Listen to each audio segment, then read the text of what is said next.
Welcome back to Bourbon Barrel Talk. I'm your host, Scott Minton. Today we're back in the Brock Bourbon Bar. We're doing a little virtual interview with Mr. Tim Piersant from Chattanooga Whiskey Company. He's the CEO and founder of the company. Tim, welcome to the show. It's great to be here. Thank you guys for having me. Well, we greatly appreciate you carving out some time for us today. It looks like you're out driving around having a good time. Yep, just me and one of my kiddos. All right. We're in the Uber business for sports. There we go. We are in right I love it. I love totally it. feel that. Totally feel that. So before we dive in too much or too quickly with the whiskey, tell us a little bit about yourself. Like, how did you get to where you are today? Like, starting a brand, label, blah, blah, blah, all that good stuff. And then tell us, a little bit about your family. Yeah, I was born and raised here in Chattanooga, which seems more and more surprising for people that visit Chattanooga because there's a lot more people that are coming through here these days. But I am a native Chattanoogan and went to school at college and at Auburn University and met my wife there. And then after graduating, we moved back here to Chattanooga. I moved actually into a family business. That's how we made a living for a little while, was working with my dad and in North Georgia in the display manufacturing business, and did that for almost a decade. And it just wasn't my future.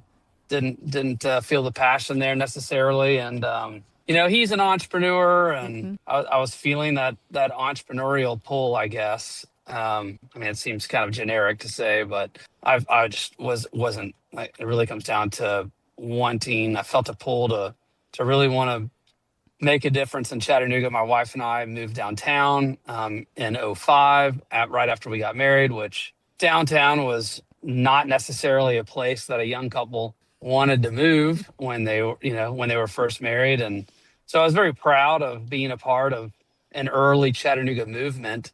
And so the opportunity to build something that hasn't been done in Chattanooga for more than a century was the thing that moved the needle for me to let my dad know, hey, I'm no longer gonna want to work in the family business. I want to go do my own thing. That was really the inspiration behind it all. That's awesome. So is one of you a vet? I mean, most people don't go to Auburn unless they're a vet. Auburn does have a great veterinarian school. That is true. Yeah. I didn't know which vet you were talking about because my dad is a veteran. So that is actually true. But there are no veterinarians. There's no veterinarians. There's no veteran, but I do love that about Auburn because we are a dog loving family. So yeah. So my veterinarian is actually him and his wife are both Auburn grads. They're here in Louisville. So that's awesome. So I always laugh about it. I love that. They're either veterinarians from Auburn or architects from Auburn. It's one of the two. I was about to say the other one's an architect. Yeah. Well, hey, so fun fact. So we have two unique locations in downtown Chattanooga, two distilleries, which we're very proud of, having two independent locations, and both of them were designed by Thomas Palmer, who was a close friend of mine. And one of the reasons we were introduced, and one of the reasons I ended up even wanting to move forward with him, is because he was an Auburn grad. He was an architecture grad from Auburn, and he's an amazing artist. I mean, the guy's not just an architecture grad; he's a fine artist as well.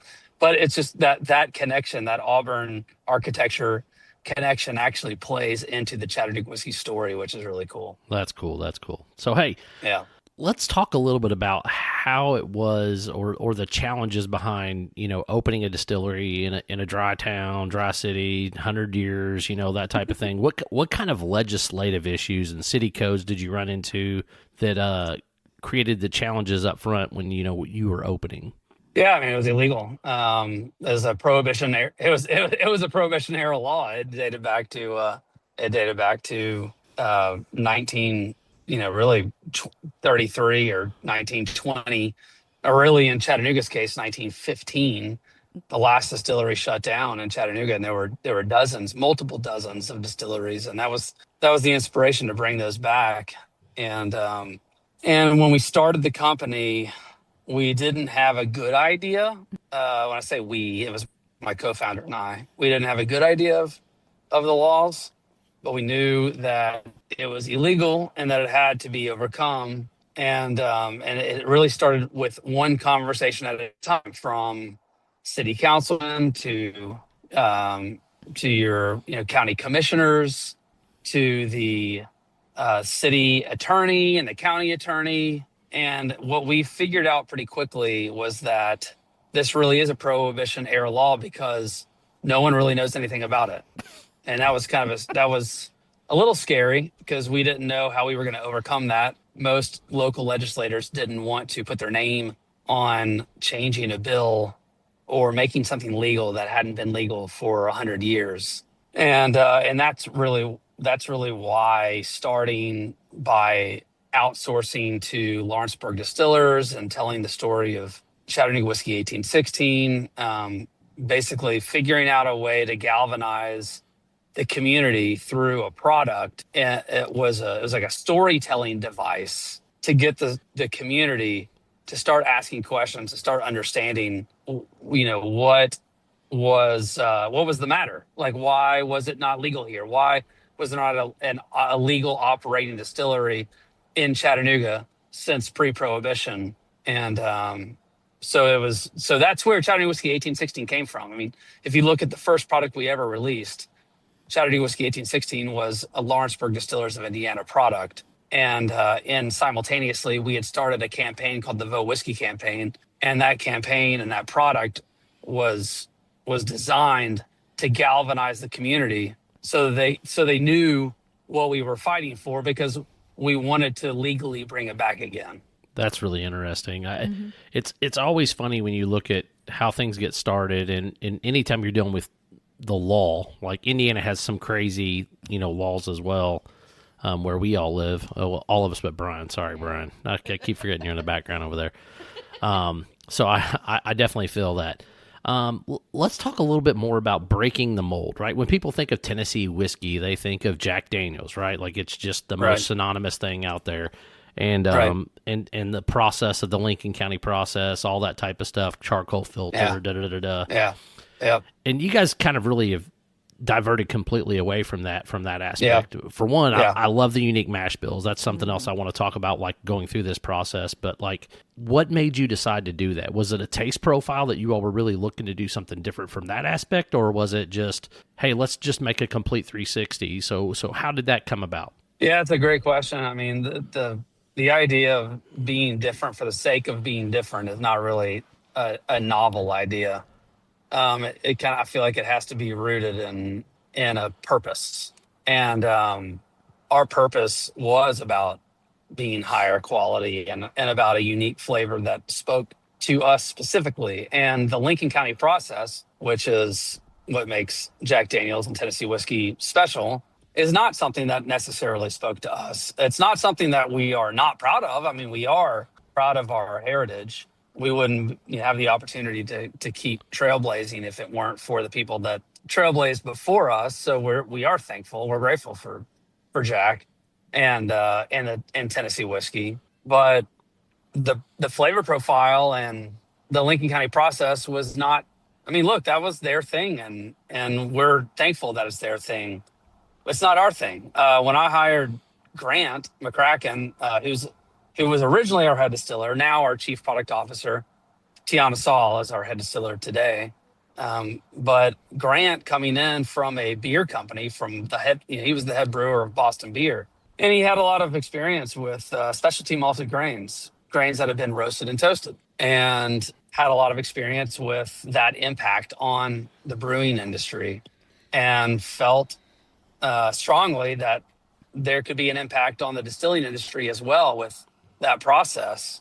And we were coming out of a law changing process. So it was kind of an interesting, kind of meeting of the minds at a specific point in time, where Grant was coming out of the brewing industry and kind of changing the rules there. And I was coming out of changing laws in the distilling industry, and Grant's kind of looking at me and I'm looking at Grant, to be the head distiller because I wasn't going to be the guy that actually made the product because it just isn't my strong suit. I was looking for that. And Grant says, dude, you just spent 3 years, 2.5 years changing laws. Why would we do something that is already, really created? And, why wouldn't we continue that rule changing effort? And to me, I didn't really know exactly what that meant. How do you continue a rule changing effort? I mean, American whiskey is traditional. You use 3 grains. It's corn, it's rye, it's barley, it's corn, it's wheat, it's barley. That's what you do. And he really opened my mind to how we can continue to carve our own path, and that's working with specialty malted grains and bourbon. And so we took a huge risk from 2015 to 2017 and putting away over 100 different recipes, utilizing hundreds of different specialty malted grains and yeast strains and roast and toast barrel profiles, and we kind of fallen in love with this roasted and toasted version of bourbon in Tennessee. And we were like, what do we call this? And we ended up calling it Tennessee High Malt and filing for a trademark and getting the trademark after, a half of a decade. And Tennessee High Malt became our thing, which is basically just working. It's a bourbon in Tennessee working with a high percentage of specialty malted grains. And the thing that we love about it is that it is, I like to call it the dark chocolate versus every other bourbon's milk chocolate. It is that kind of seems to resonate with the consumer. We go the extra mile to pull kind of a deeper, darker, richer flavor profile out of our bourbon. Yeah. So that's really interesting because that's a extreme leap of faith that you were going on. I imagine there was probably, I guess, how long were you into it? Because you were probably at times trying to taste those barrels at certain points, trying to reassure yourself that you have something there from that experimental aspect. What was it like those first couple of years of those barrels sitting and hoping it comes into something? I love the question because it literally takes me back to these times where, we had nothing to judge a flavor profile off of other than White Dog whiskey off of a 100-gallon pot still. And, I come in and I'm like, Grant, this smells like feet, and he's just, and Grant's just like, maybe this isn't the direction we should go. I mean, we definitely tried a lot of different grains and mash bills, and we didn't know how to judge it because I remember Fred Minnick coming in one time, like early on, and be like, well, just because it's great White Dog, he was really impressed by our white whiskey, and he was like, just because it's great White Dog doesn't make it great aged whiskey. And I'm like, oh yeah, I know, Fred. I've experienced many a white whiskey that I asked Grant, what are we doing here? Where are we going with this? No, I think it's what was cool is this is kind of an underrated. It's a great question. It's an underrated aspect of arriving at Tennessee High Malt because when we started, we bought 20 barrels of MGP. It was LDI. It didn't become MGP, but it was 3.5-year-old MGP as people know it today. Mm-hmm. And I watched that.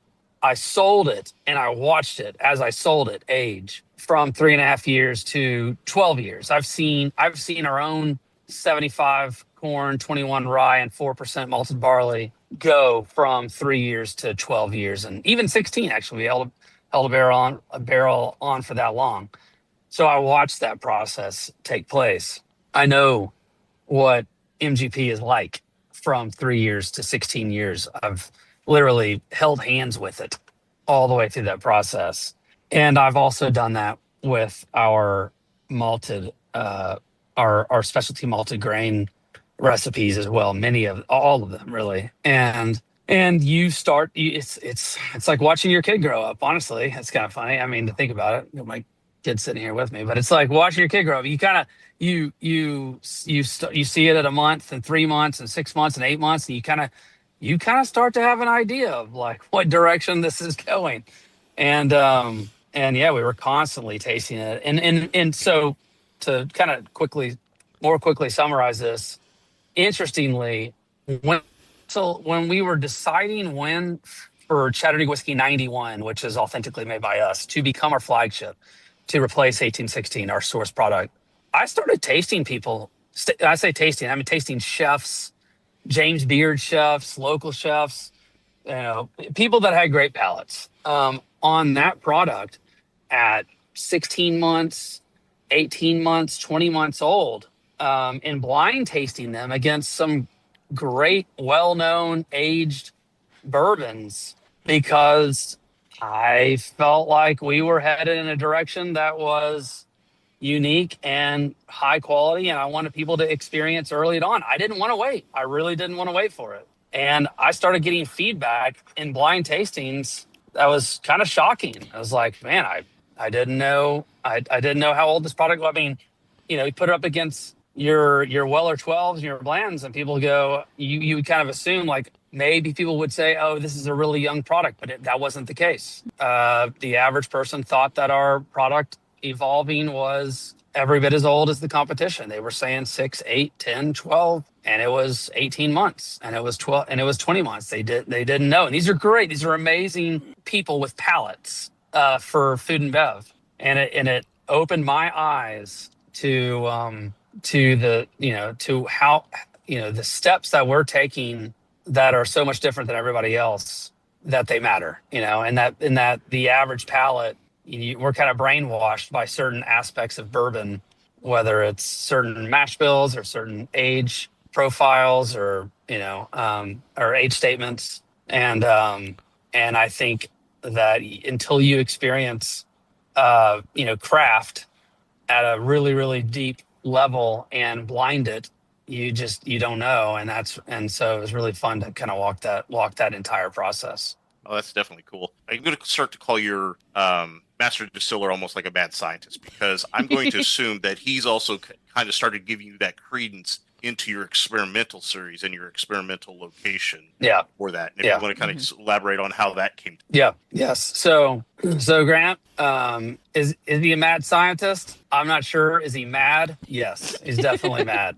Mad crazy or mad? Both. I love him for it. All the above.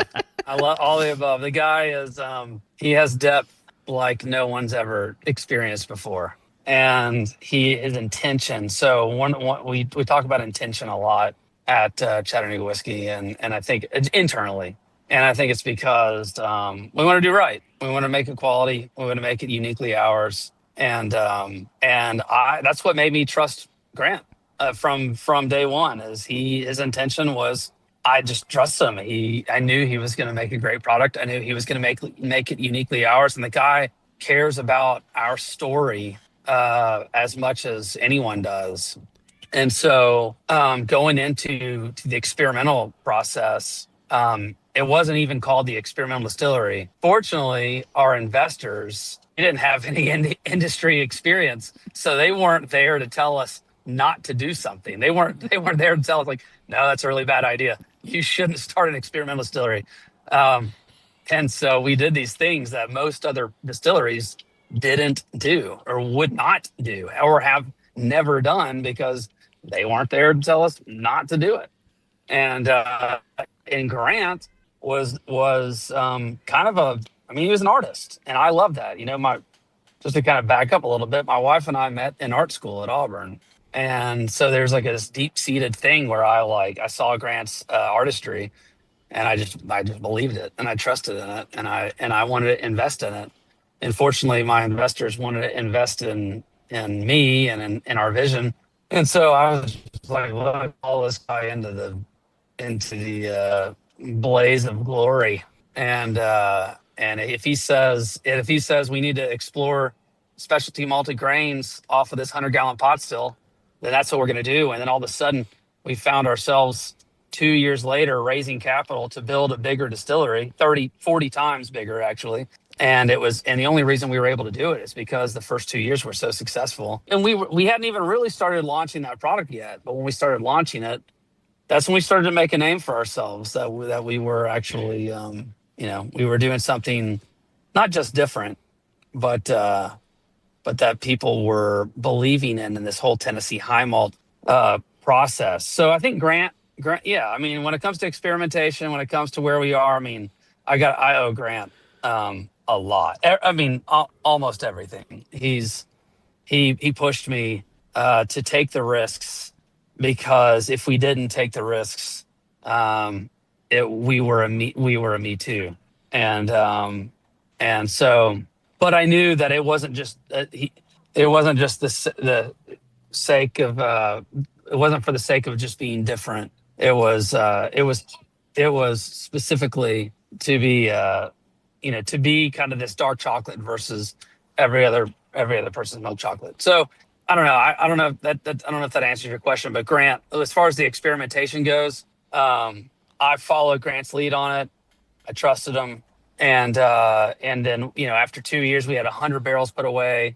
By the way, a lot of people, even our closest fans, don't necessarily know that we've never stopped experimenting. We've done over 500 experimental barrels off of that 100-gallon pot still. So we operate daily off of a column still, a 30-foot column still in downtown Chattanooga. But that 100-gallon pot still to this day, weekly, we put away different recipes, and we're up over 500. And that's kind of that body of work, I think, that we put in that makes us truly America's best craft distillery. So let's dive a little bit more into the actual product. So we're going to drink the 91 proof, the 4 grain, even though it's a 3 grain, but it's an untraditional 4 grain by the barleys, right? Right. Yeah, right. Talk a little bit about the mash bill, and what was your process, or how did you come about what you were doing there? So the mash bill for Chattanooga 91 is it's locally grown corn, yellow corn. It's malted rye, caramel malted barley, and honey malted barley. And we didn't select the mash bill because of what the mash bill was.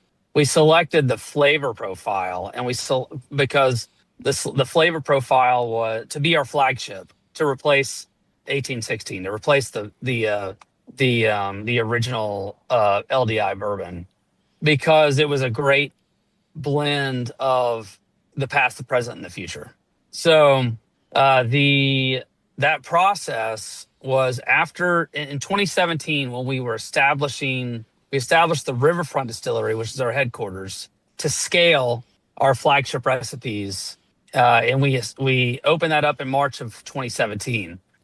So leading up into that, ironically aligning with March Madness, we had 100 different recipes to choose from, and internally our team set up the recipes like a bracket, and we went through the recipes, and we got to our final 4 out of 100 different recipes. And then Grant and I sat in a room together and blind tasted the final 4, and barrel number 91, the 91st barrel distilled from the experimental distillery, was the winner.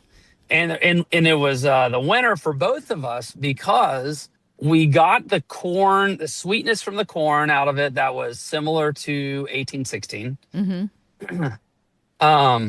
But we got the kind of deep, dark, rich maltiness out of the caramel malted barley and honey malted barley and malted rye that reminded us of like a sweet tea of bourbon, if you will, or like a honey drizzled graham cracker of bourbon.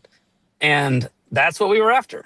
And we were like, oh my God, like we didn't want to piss off all of our consumers that were drinking 1816, which was really important to us, because we built 1816 up to a 18,000 case brand, and we were about to kill it, like literally kill it. Yeah, we were about to kill off an 18,000 case brand that we spent many, many years building.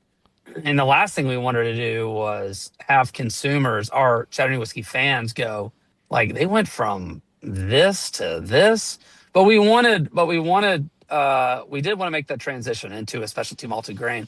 product, and we felt like the barrel 91 was the best representation of that transition, if you will, into something a little bit deeper, a little darker, a little richer, and that's how we landed on that recipe. And then from that point forward, we've done a lot of things to enrich the flavor profile and enrich the experience. For example, instead of just going straight from the barrel into the bottle, we wanted to Solera barrel finish it. So we commissioned Foeder Crafters of America out of St. Louis to build us a 4,000 gallon white oak Solera barrel. And the reason we wanted a Solera barrel finish is because, Grant said, well, why would we age it in just 4-char when we could age it in 4-char and 3-char and a custom toast? And we could do all of the above.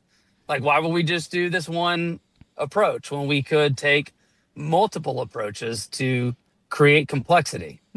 So we did that, and this Solera barrel offers us the ability to blend the 4-chars and 3-chars and the custom toast together. And anyways, there were a lot of things from the recipe to fermentation to distillation, how we distill it, the temperature we distill it at, the proof, all of those things where we decided to take this Tennessee high malt style to the next level so that this complex recipe, this 4-grain 3-malt recipe, didn't fall on deaf ears, basically. I'll tell you, I'm really enjoying the stone fruit that's coming off this. It's got a really, really nice mid palate, and there's like an apricot-y type peach, like mid palate that I'm really, really enjoying on it. And you're right, it's sweet. It's got a lot of texture, but I know that's what barley brings to the table, right? All that mouthfeel and chew. So it's definitely a solid pour, and like you said, you don't really taste the youthfulness that you were talking about, whenever you're making these barrels. So we ferment for 7 days. That's a long fermentation. Most of our competition ferments for a lot less time than that, and it's because fermentation historically has been about just getting the ABV up so you can distill it, get it up, distill it, get it out. That's really what fermentation has been about. It's just been about getting to a 6% ABV, and I attribute again this to Grant and our distilling team. They've never looked at a step in the process as just a necessary step to produce alcohol. And that's where the intent comes in. I'm not, it's kind of funny to say this, but I feel like I've been brainwashed by Grant and the distilling team because I can no longer look at fermentation and distilling as just a byproduct or like a systematic approach because of how much I know that it changes flavor. Yeah. So if you ferment for 3 days, you're going to get X flavor. If you ferment for 5 days, you're going to get Y flavor. If you ferment for 7 days, you're going to get Z flavor. It just makes a huge difference. And most people don't want to take the time to do it. And we've invested in that for a really long time, again, which I'm super proud of. I think it definitely creates a different complexity that you don't get from others around. So with the 91 and the 111, those are the same mash bills per se? Like, is it 51% corn, 10% rye? I mean, how does the mash bill itself break down? The 91 and 111 are the only two labels that share the same recipe in our entire portfolio. And that's to kind of have a 91 proof and then a cask forward proof at 111. 91 Solera barrel finished, 111 is not, but it is unfiltered. And so both of those products, they're each batch of whiskey that is made is about an 8-barrel batch. Each fermenter, 3,000 gallon fermenter, yields about 8 barrels of whiskey. And both of those, 91 and 111, are a 50-50 split of 4 chars and 3 chars with our 91 toast profile. The cool thing about 111, even though it's the only label that shares the same recipe, is that it is a single batch product, meaning when we ferment a batch and distill it and then barrel it and bottle it, we're only bottling from a batch that came from a single fermenter, essentially.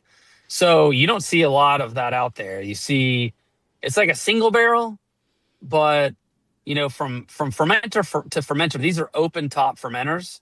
So they're not so you have natural yeast, natural bacteria in the air that settles in and creates nuances. And so to have a single batch system in 111, that if you go buy a bottle of 111, you look at the batch number and it's different from the previous batch number, you can kind of know that that it was a different fermentation, which means that it's going to have its own nuances, which is pretty cool. So, so from an education standpoint, not many people know what Solera is. If you just kind of like do like a small recap, and then if you say you have a 4,000 gallon Solera, that's pretty big area. And I'm not sure if any of it's automated for you, or you actually have to have people come in there and manually do that exchange. But I'll let you kind of explain that a little bit. Yeah, so it's a wooden vat that never runs dry. And so if you think about it in terms of like a commingling process, so you're commingling, it's like an evolution of barrels that have been aged in different parts of the warehouse and that are different ages. And, so we have 3 Solera systems. At home, you might have a decanter, and your decanter might be an infinity process. And in the infinity process, you might pour, an unlimited amount of different, a little bit of your different poured or bottles that you buy, right? You might pour a little bit of your, E.H. Taylor in there, and your Four Roses small, single barrel in there, whatever you might be pouring in there. The reality is that if you never empty that infinity decanter, you're going to have an influence of what was in there before. And that's the beauty of the Solera system. The Solera system is you always have an influence of what was there before. And so for 91, the 91 Solera barrel, it's specifically that recipe. So the recipe never changes.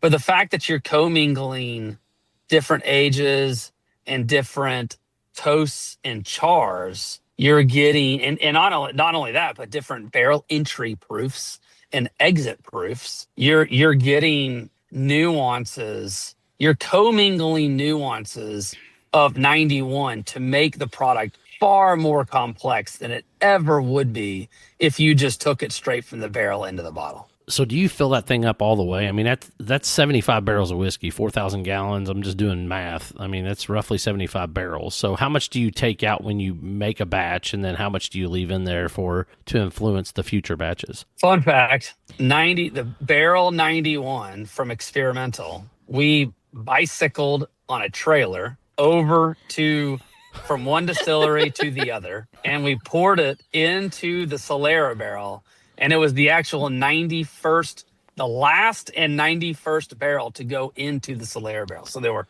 91 barrels that actually went into the Solera barrel. Gotcha. Wow. So that was super fun. Is that why you left it at 91 proof, to kind of pay homage to the 91st barrel? Okay. Yeah. 1816 reserve when we started was already 90 proof, and so I love numbers. I don't know why I just said that. I don't know if I love numbers, but I love that there are stories in numbers. It's really cool. I love how numbers kind of like tie things together. And so 1816 was the year that Chattanooga was founded. Before Chattanooga was founded, Chattanooga was established as incorporated in 1838, but the first community was established in 1816, which is why we called it 1816. But that's 4 numbers. People have a hard time remembering 4 numbers, but they don't have a hard time remembering Michael Jordan's number 23, and they don't have a hard time remembering 91 or 111. So so we saw that as an opportunity to hey, it's 91 proof. Oh my God, it's the 91st barrel. Unbelievable. Like let's make it 91 proof, and let's tell the story of Chattanooga 91. That's kind of how that came about. But But yeah, sorry. What was your? Go back to your original Solera, or your question on Solera. Well, I was just when I started thinking about the fact that it's 4,000 gallons, right? I'm just doing the math at 53 divided by 4,000. I mean, it's roughly 75 barrels. So, I wasn't thinking about the angel share. So 91 makes more sense based on age of the whiskey and stuff. So yeah. So it's about 90. Yeah, so it's between 90 and 100 barrels, and then we bottle. So every batch of bourbon that we make, or American whiskey that we make, because we do we do rye and single malts as well, is about 8 to 10 barrels. So essentially we're bottling out of the Solera barrel about 10% of the Solera barrel every time we bottle. Gotcha. Okay. Wow, that's not a whole lot. All right, let's talk about this Tennessee rye malt. All right, yeah. Man, I tell you, what about it? The nose on this bad boy is unique. Oh wow! So we call 99 Chattanooga 99 rye the bourbon drinkers rye. And every tasting we've ever done dating back, we launched it in 2020. It made Whiskey Advocates top 20 in 2020, and ever since then we've always called it the bourbon drinkers rye because we utilize 3 different rye malts in it. So it's got a foundation of 60+% yellow corn, and then the other 30+% ingredients are made up of chocolate malted rye, caramel malted rye, and pale malt rye.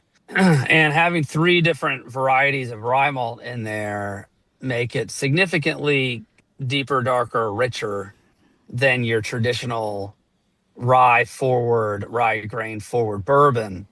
So it drinks a lot kind of richer and sweeter than your typical rye, which most bourbon drinkers enjoy, because a lot of bourbon. So all rye drinkers are bourbon drinkers, but not all bourbon drinkers are rye drinkers. Yep. So a lot of your bourbon drinkers have really enjoyed 99 rye because they see it as a bridge, because it's not like a 95.5 rye, or it's not a rye that is just overtly spicy and kind of more one-dimensional. Yeah. Fruit and baking spice. Yeah. I mean, immediately it's just like peaches, cherry, and then tons and tons of baking spice. There's a little cardamom, a little pepper, a little cinnamon. It's got a ton going on with this thing. There's a little allspice, nutmeg. Yep. Yeah, sure. I'm a big fan of 99 rye. I think it makes a great old fashioned. It's pretty competitively priced. I think we priced it at about $40 retail, and it's 99 proof, so it's pretty viscous. Yeah, it's beautiful. Obviously, it's not cask strength, but it's also not 90 proof. So it's got it has a decent amount of body to it, and it's one of those things where it's like we don't make a lot of it. We make, I think, less than maybe 3% of our overall production capacity goes to 99 rye, and but we keep it enough to keep it on the shelves, and it's kind of like a slow build, like slowly but surely people try it and they're like, oh, okay, this is good. So I love that it gives me flavor on every aspect of my mouth. Tip of my tongue, roof of my mouth, sides of my tongue, all the way back. Just a small little hug. It does. It's got a lot going. It is. There is just a touch of mint. Me and Nick are not massive mint fans. I'm just being totally honest. There is a mint there, but the mint to me on this is not that like sharp mint, like peppermint or like winter mint. It's more of like a spearmint. So it's a little more subtle, a little bit more, a little bit more flavor to it than what I would say. It's almost like when I breathe in, I get it more a little bit on that back. Yeah. So definitely very, very, very good. I mean, just I love this one. Well. We did an experimental batch that actually featured mint. And, okay. How did that turn out? It was the fun. It was great. The fun thing about experimentals is that they're 1 to 2 to 3 barrel batches. They're super small, and we get and when we do liqueurs, we get to explore recipes that they're all very handcrafted recipes. So where we source the mint from, or where we source the apricots from. I mean, they're all, it's kind of, I call it hand picked, hand peeled. It's a super, super kind of handmade product, process. It was great. It was fantastic, but it was clearly made for the Kentucky Derby. Okay. And not far off. Yeah. Yeah. So, I mean, I don't know if we'll ever do it again, because we don't ever repeat anything we've ever done from experimental, which is a whole other story. Oh, wow. Getting Grant to repeat something is, you have to break both of his arms in order to get him to repeat something when it comes to experimentals anyways. Okay. Or hide from him. Yeah. Which that just makes me a bad CEO, actually. If I hide from him. I don't even, you know what? I don't even know how to make the product, so I can't hide it from him. So it doesn't matter. Let's go back to the science just a little bit. Where are you guys doing barrel entry proof, or do you all play with that as well? Yeah, no, we totally play with it. It's we do a rotation of 113, 115, 117 in every single batch. Okay. Yeah. We started off originally doing 115 and everything. And then Grant and Tiana and team decided that it doesn't cost us any money to rotate the barrel entry proofs, and that in that only helps create additional nuances. And we kind of see nuance as complexity, and when we see complexity as flavor. So it's like, why would you kind of hamstring yourself to one barrel entry proof, or one? It's like the same thing as being like, oh, I only do 4-char, I don't do anything else, and it's like, why would you do that when you know that toasted barrels bring a totally different flavor profile and complexity? And so that's kind of how the rotation of from batch to batch, that's how the rotation of entry proofs came about. Hey, Tim, is it the same thing for your Tennessee rye malt? Because it shows an entry proof of 115 and then it's bottled at 99. So your climate, what does that do to the proof over the years? Yeah, that's really, so everything we're doing it in everything now, and we've been evolving that over time. So 99 rye has also become a range as well. Our where we sit in Southeast Tennessee and right off the Tennessee River banks, and in a black brick building, we have really high evaporation rates, really high. So I think Grant estimated one time that we were like 20 to 25% greater annually than Central Kentucky in our evaporation rates. Oh, wow. Okay. Yeah, you're probably a little bit drier and less humidity there than us in the Ohio Valley. Happy angels. Yeah. Yeah. Yes. Right. Happy angels, unhappy CEO. Yeah. Yeah. Exactly. Well, it's kind of, I guess, when we're, our 91, so our age range over different labels is between 3 and 7 years, depending on what the label is.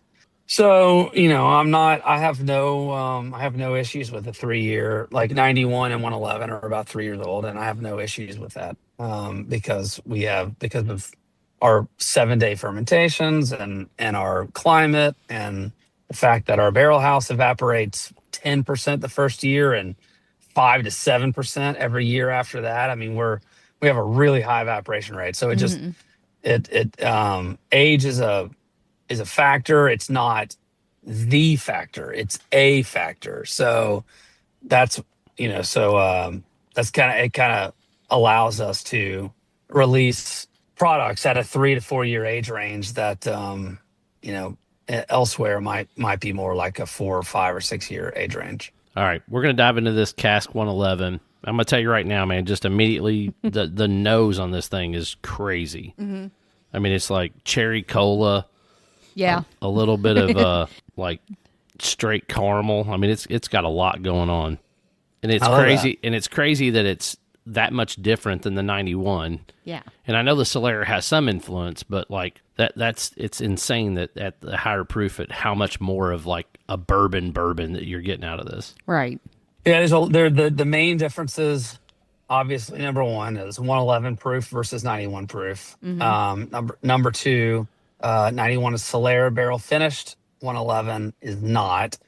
111 is unfiltered. 91 is non-chill filtered. So two differences there. I mean, the 111 we allow a pretty significant amount of char sediment to pass through into every bottle. And I think you that use just, little flavor nuggets at the bottom of the that bottle. just gives sometime. it character. Flavor crystals. Yes, right. Character. Yeah, absolutely. Yeah, Tasty bits is what I call those. All right. Tasty bits.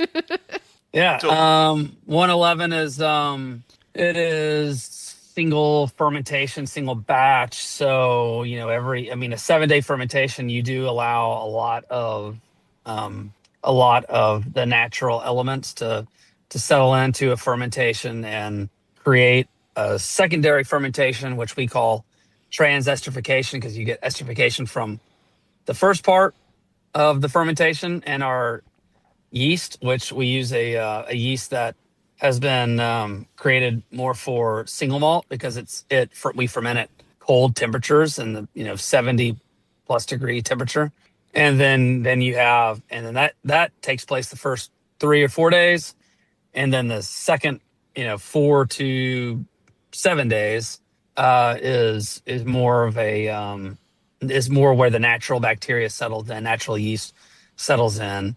And in 111, you get a lot more of those nuances. So because we only bottle from one open top fermenter, which is about 8 barrels of whiskey. So, even though it's the same recipe, they can taste pretty wildly different between 91 and 111. Yeah, absolutely. I'm even getting a little bit of like almost like a coffee or a cocoa note on the mid palate and into the finish. I don't know. It's definitely unique. Mm-hmm. I think it's probably more of that cocoa. Yeah. Because I hate coffee. And I would turn my nose. Well, I hate coffee. Oh, no, I love coffee. I can't drink coffee. So, I really do. So that's the crazy thing. I love the smell of coffee being brewed, but I cannot in any way, shape, or form drink it. I can't even drink a latte. It's got too much in there. Oh, you drink a latte, but it's bourbon. I drink a latte. Better believe bourbon. I love it. Yeah. Solid dad joke there. I love it. Hey, again, my shirt says "Dear Bourbon, I love you." Okay. So, just as a question, kind of going on with kind of what you were talking about, are there certain cooperages you use? Do you have a single one?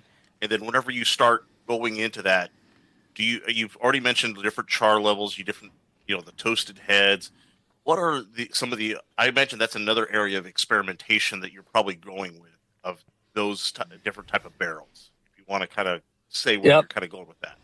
Yep. We work exclusively with Independent Stave Company, ISC. One of the reasons that we chose them early on is because of their R&D department. They were investing in their R&D department at the same time that we were investing in the exploration of Tennessee high malt. And it was so really we kind of combined forces on that, got together with them on a variety of different toasts and chars and customizing toasts and chars. And they were heavily investing more into, again, their level of customization. And that's kind of how we came out with 91, have 91 and 111, having its own custom toast profile. 99 Rye has its own custom toast profile. We do stout recipes that are heavily roasted grains.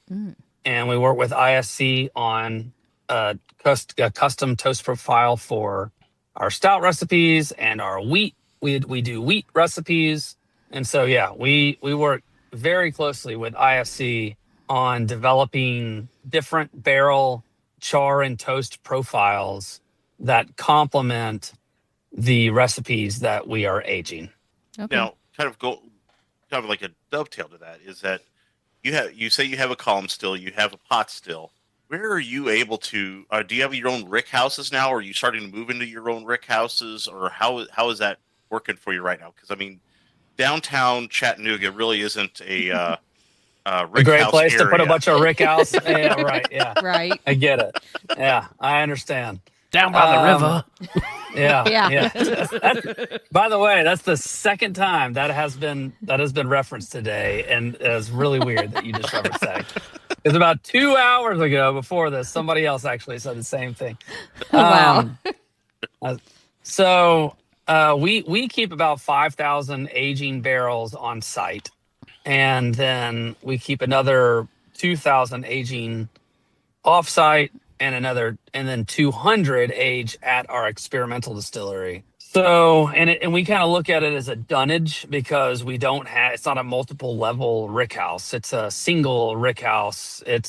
We stack 4 pallets high, so 4 barrels high in our riverfront distillery, and then our experimental is underground.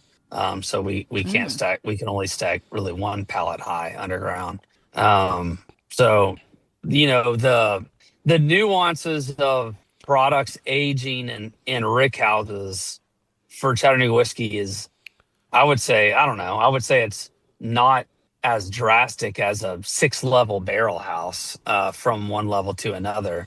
You do get nuances from the back to the front and from the top to the bottom, but in a dunnage, which is basically like a masonry building, you don't get as much, and it's good because it honestly kind of helps us manage consistency a little bit better. So, all right, we want to be respectful of your time so you can get back to your family. So let's get a couple. You're good. I'm look at me. I'm just watching people play soccer here on the. I'm good. I have nowhere to be, so I'm great. I love it. So let's ask a couple of fun questions, as I always like to call them. So one, bourbon snobs like Glencairns or Canadian Glens, Kinseys, whatever. So what's your favorite drinking vessel? I don't think anybody's ever asked me that before. First time for everything. I like small glasses. I'm a small glass kind of guy. I don't know if that's because it makes a small pour feel more special to me. Something more like this. Something like the stemless. Yeah, I've got. Yeah. Okay. I like that. Okay. Yeah. I do like I do think a Glencairn. If you're talking about, I am not a Glencairn snob. I'm not a glass snob. I'm kind of like, if you give me a glass, I'm gonna drink out of it. Mm-hmm. Kind of guy. I'm extremely almost too casual. But I feel like I'm not gonna lie. Like, if somebody said, "Do you think a Glencairn glass makes a difference?" I would say, yeah. I actually think it does make a difference. Like, I actually think I think you can appreciate the nose off of a product more out of a Glencairn than you can most other products. But that doesn't mean I'm not going to pour a wine into a beer glass and enjoy it. But equal opportunity lender. yeah, exactly. Yeah. But I like, we actually took, this is kind of fun. We have a glass blower in town called Ignis Glass. We try to work with local as much as possible. Like, all of our corn is local. All of our corn comes from Catisa Farms, which we're super proud of. So we have a local glass blower called Ignis Glass. The guy that owns it and runs it, his name's Chris. He's a super cool dude. I went to Chris and I was like, man, how can we take some of our, we have so much glass. I'd love to try and turn this into something we can drink out of. He took our 375s, our pints that say made in Chattanooga, Tennessee, and he cut them in half and created them into highball glasses, or actually more like lowball glasses or tumblers. Oh, cool. And those are super cool. Yeah, super cool. I love drinking out of those. Yeah, right. Yeah, I know. Well, not the 750s, the 375s. They're smaller. That's fair. That's fair. But we even have, I have some hand blown glass stuff that's like tiny. I mean, it's just big enough to fit 2 cubes in, and I am a 2 cube sucker. Like, I love 2 cubes. I feel like everybody in the world should be drinking whiskey on 2 cubes, because consumerism is at an all-time high in confusion, and people don't want to drink X, Y, and Z, or they're not really sure. And it's like, if everybody could just drink bourbon on 2 cubes, then we wouldn't have this problem. People wouldn't be like, oh, I need to stop drinking. Like, just drink it on 2 cubes and you'll feel better about yourself. So a question, like, so, going along with Glencairn and current whiskeys that you are currently putting out there, are you working with any of your like bartenders or anything like that to develop like unique cocktails based off of your? Yeah, we actually, there was a point in time, because we have these 2 unique operating distilleries, and one of them we do all of our tourism at, and we have a beautiful bar, and we do cocktails at. There was a point in time actually before COVID when I will say that bartending was at like an all-time high. I mean, and I'm sure you guys know what I'm talking about. Definitely. from like 2015 to 2019. Yeah. The bartending was like rock stardom. You know what I mean? And we had 5 of the best bartenders working for full time for Chattanooga Whiskey, and constantly creating cocktails. And that was the direction we were going. And then COVID hit, and then we shifted our whole model to off premise. Everything shifted to retail, and which thank God it did, because that's the only place that people were going. Right. And then and now it's starting to come back to on premise. So, and we do have, we don't have the bartenders necessarily. We have some, but not the bartenders, not the prowess we once have. So I can't send you a list of Chattanooga whiskey cocktails necessarily, but well, I guess I could, but it would be like historical data. but yeah, I mean, I would say I feel like I love that Chattanooga whiskey, because of our Tennessee high malt style, it stands out in a cocktail. So if you make an old fashioned, if you make like any of your classic cocktails, you have, I feel like more people want to taste the whiskey than not. And I think Chattanooga 91 or 111 or even 99 rye makes it more apparent, or like it makes it more obvious that you can taste the whiskey profile in there rather than just the sweetness of the cocktail.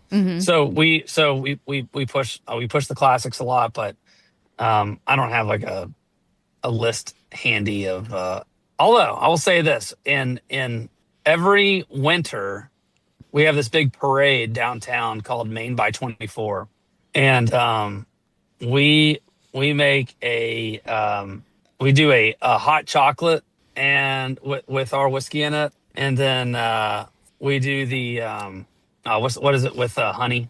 What is it? Mead? No, not a mead. We have done a mead. We've done a mead. No, your classic like honey and hot tea. A hot toddy. Oh yeah, hot toddy. Hot toddy.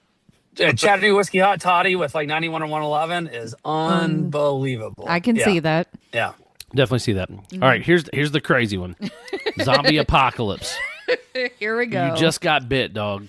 All right, I'm in. You got one pour left to drink, and I'm gonna let you. And I'll skew it a little bit. So, what's your go-to Chattanooga, and then outside of the brand, outside of the label, what are you drinking if it's your last sip? So, I just thought about this because you just asked me this. Otherwise, I would not have a response. We did. All right. So when we started the company, it was a big deal for my co-founder and I to raise capital, because we didn't have the capital ourselves. So we raised enough money to secure 1,200 barrels from MGP or LDI. Yeah. After we transitioned into authentically made Chattanooga whiskey 91, 111, and in 2019, later in 2020, we ended up releasing a Vote Whiskey label. And that Vote Whiskey label was the last 4 single barrels. And it was kind of funny. We were just poking fun at politics. And it was like the last 4 Tuesdays leading up to Super Tuesday of 2020, which everybody was in arms about, because as we have been ever since then. And so we released these last 4 barrels from the original 1,200 barrels. They were 12 years old. I still have there were 4 releases, 4 single barrels, 4 Vote whiskey labels, and as far as everyone knows, and they went like crazy. We sold them for 125 a bottle, and I've been told they flip on other markets for much, much greater than that. I don't follow that, but as far as everyone knows, those are the last 4 barrels. I secretly kept a barrel back, and that barrel, Nice. that barrel is over 16 years old now. Wow. And it has almost nothing in it. And if it's the apocalypse, I'm drinking that barrel. Absolutely. So that's where my mind goes. My mind goes to that barrel. I am going to that barrel. So if there's an apocalypse. So before you answer, you're not the not your stuff, right? Yeah. That's quasi your stuff, right? Right. Quasi. Yeah. Is that the 60-36-4 or is that the 75-21-4? 75-21-4. Okay. Dude, I gotta come down and Fluff. I gotta come down and there's only about 65 bottles, maybe 70 bottles left in that barrel. If that. Honestly, I don't think there's that much. You don't think it's that much? I don't think it's that much. No. Oh, wow.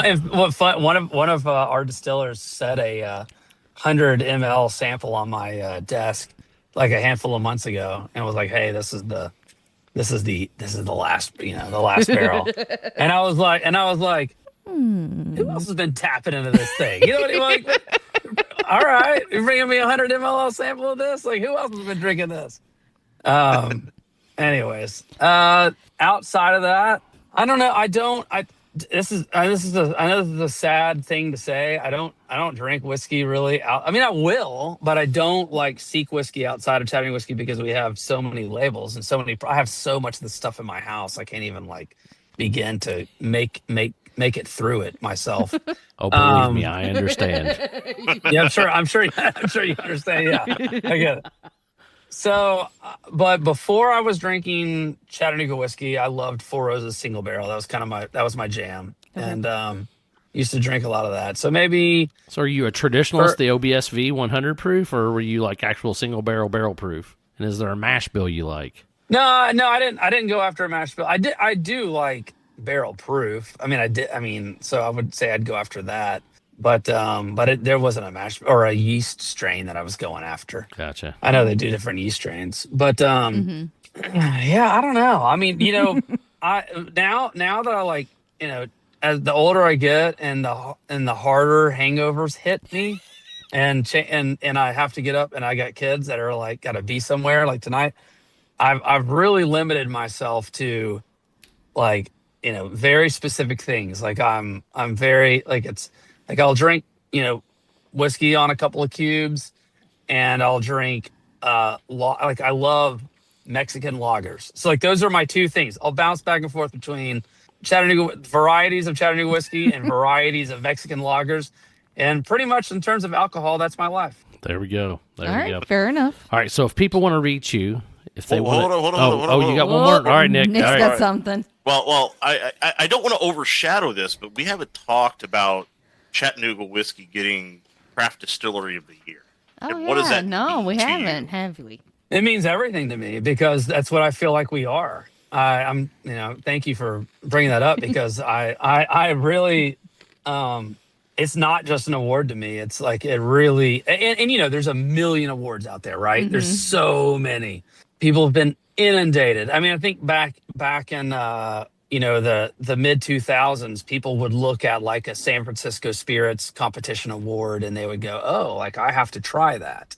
And now almost every brand out there has awards that are attached to it. So I'm aware of that.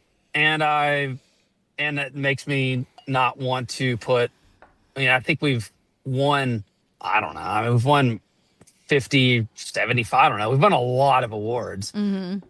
So I don't put them all out there because I understand that a lot of people have a lot of awards and they don't necessarily, they get lost in translation. They don't necessarily mean anything. And not only that, but a lot of them are BS or a lot of them are political. Like a lot of them are like pay to play or whatever it might be. They don't have the same power that they used to have. For me, because Chattanooga whiskey has always balled on a budget, and we have always had our limitations have been like what we can do internally. Our marketing is done internally. Our /PR is done internally. Our production is done internally. Our finance, our accounting is done internally. Everything we do internally. And when we grow corn, we grow it in Tennessee. Like, we do everything as locally and intentionally as we can possibly do. So when you win an award, and you don't, we're not sliding money under the table to win it. When you win an award that says that you are America's Craft Producer of the Year, I take that award to heart, and I say that is what we are. Like, that's the body of work we've done. I think our body of work shows. I don't think anybody can argue with our body of work that says we're America's best craft producer, period. And we also won world in 2023, and then won America again in 2026. And so that's the only thing that I can say that, if there's one thing that I leave Chattanooga whiskey with, and hopefully that doesn't happen soon, but it would be, look, like, we absolutely are. We built America's best craft distillery. And if you measure the body of work, our body of work versus a lot of other great craft distilleries, I'm not talking about people that are, non-producers that aren't making their own stuff. I mean, people that are making their own stuff. There's a lot of them. I say there's a lot of them. Not a lot that people know, but you guys are familiar with a lot of them out there. You know, your brand. So I don't have to name any of them because I respect them. I think if you compare their body of work versus Chattanooga Whiskey's body of work, I feel like Chattanooga Whiskey always comes out ahead. And so I'm super, super proud of those awards for that reason. Man, you absolutely should be. Absolutely. The more I drink of this, and the 111, that bottle's going to get hurt probably pretty bad over Very the next quickly. few days. All right. Very quickly. But I can't wait to see what age does. Yeah. What does a 6-year-old product look like? What's an 8-year product look like for you guys? Yeah. And then those designations, and then like I said, it's always good to see people that are putting their heart and soul into something. Mm-hmm. And then the other thing is, I love the fact that you went outside the realm of what you would typically do for a master distiller. Like I know New Riff hired a brewer, right? Like that's how we met Grant. Through Brian Sprance. Gotcha. So Brian Sprance introduced me to Grant McCracken. Yeah, so I was a home brewer for years. I mean, that's what I did. Okay. So I love brewing beer. I love that type of thing. So when I see people that are brewers becoming distillers, like, there's something about that. And then when you started talking about all the science, the mad scientists of 3, 5, and 7 day fermentation, I'm sitting there going, oh yeah, buddy, I remember when I left that one barrel of so like, I get it. I love it. So but yeah. Awesome. So like I said, I do want to be respectful of your time. You should get out and watch the kid a little closer. So if people, I've watched her for many, many, many years, man. She's on her own now, so I won't tell her you said that, or the wife. She'll see it. So tell people, if people want to reach you, or if they want to come to the distillery, how do they do that? How do they book an appointment? How does all that work for you guys? Yeah, so we do tours at Chattanooga Whiskey Experimental Distillery 7 days a week. We do tours every hour on the hour, from noon till 7 p.m. or 8 p.m. So the easiest way to email us is info@chattanoogaWhiskey.com. The best way to follow us is probably Instagram. So it'll be our Chat Whiskey page, Instagram at Chat Whiskey, 2 T's on chat. And I would highly encourage, check out our distillery experience online. It's one of the best experiences of any distillery around, but even experiences in Chattanooga, which is a pretty big tourism town. Mm-hmm. And you really get to kind of dive into things that we make that you can't experience anywhere else. For example, you get to try things that we make off of our pot still that don't go into distribution, that are only sold there. So those experimental ones. Mm-hmm. Okay. Yep. So that's pretty cool. And I call it the best flight in America because that's just poking fun that nobody likes to fly anymore. So yeah, especially nothing's been more. Yeah, that's very appropriate for right now. Especially right now. Yeah. Yeah, especially right now. Yeah, if you want to fly high, just go just pay for a tour at Chattanooga Whiskey. So there we go. And I'm I love to answer questions at info as well. So send us questions. I mean, you started this thing with, is there information that you don't want to say? But it's like, no, I mean, the beauty of what we do is in craft. When it comes to craft, there are no secrets. There's no secrets in craft. That's the whole beauty of craft. Craft requires skill and hard work and transparency. And transparency, yeah, absolutely. It's kind of like we're trying to craft the future is what we're trying to do. So what's the point in hiding it? Like, we want people to learn from what we're doing and try to do better. And I'm kind of like, shit, I've been doing this for 15 years. Like if you think that, and I know Grant's the best at what he does. I know Tiana's the best at what she does. I know our distilling team of 12 are the best at what they do. If you want to try and catch up to us or if you want to try and knock us off, go for it. It's taken a really long time to do what we've done. So yeah, there's no trade secrets. You can email us and ask us whatever you want.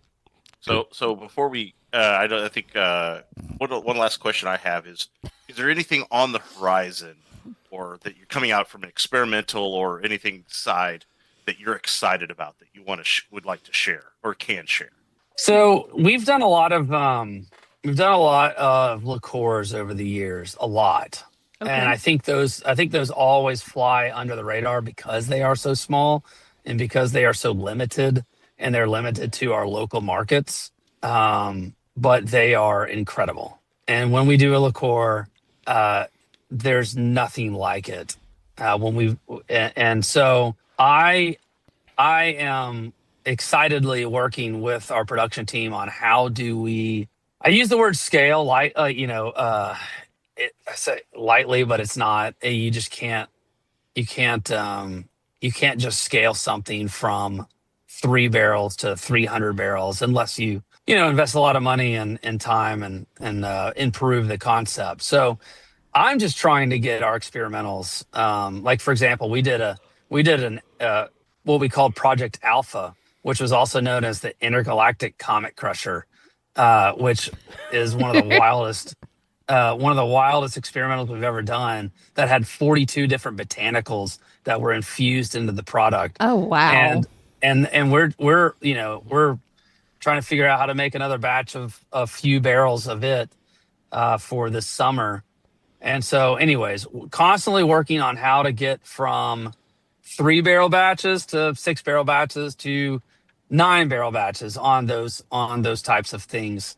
That's what I'm most excited about, because when I pick up a bottle, when I know that when I share a bottle of one of our infusions, people are shocked. They're shocked at how good it is.